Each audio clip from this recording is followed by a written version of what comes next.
Le chiffre 666, c'est le chiffre de l'homme noir. Et le chiffre 666 est égal à 144 000. Je m'explique. Le chiffre 666, c'est le chiffre du jugement, le chiffre de la confusion.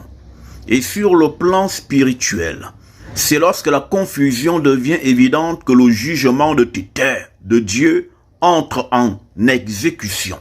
C'est pourquoi, à chaque fois que vous lirez dans les textes de nos ancêtres le jugement de Dieu, de par l'action de ces entités, c'est lorsque le peuple était déjà entré dans la confusion.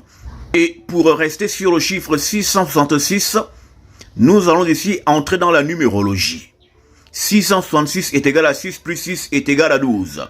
12, c'est 1 plus 2 est égal à 3. 3 plus 6 est égal à 9. 9 est le chiffre de la confusion. Parce que la lecture de ce nombre dépend de votre positionnement. Si vous êtes au pied du 9, vous lirez 9. Mais si vous êtes à la tête du 9, vous lirez 6. Donc, le chiffre 9 est à la fois 6 et 9. C'est le chiffre de la confusion. C'est donc le chiffre du jugement. C'est pourquoi il est le chiffre de l'homme qui juge la race de la confusion, c'est-à-dire celle du péché, celle du crime. Maintenant, le chiffre 444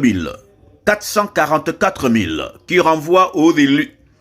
Vous avez 1 plus 4 est égal à 5. 5 plus 4 est égal à 9. Donc vous tombez encore dans le chiffre de la confusion. Le chiffre 9, le chiffre du jugement. Or, pour qu'il y ait jugement, il faut qu'il y ait un juge. Et justement, le chiffre 666 est le chiffre du juge. C'est-à-dire le chiffre de l'homme placé dans les hauts lieux qui juge ceux qui sont coupables de confusion. Donc, le chiffre 666 et le chiffre 144 000 sont un même chiffre.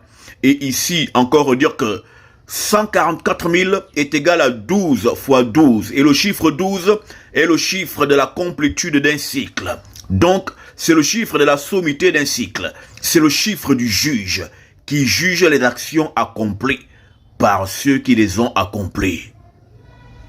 Que Tété vous bénisse et vous garde en Isaïa Ongola. Amen.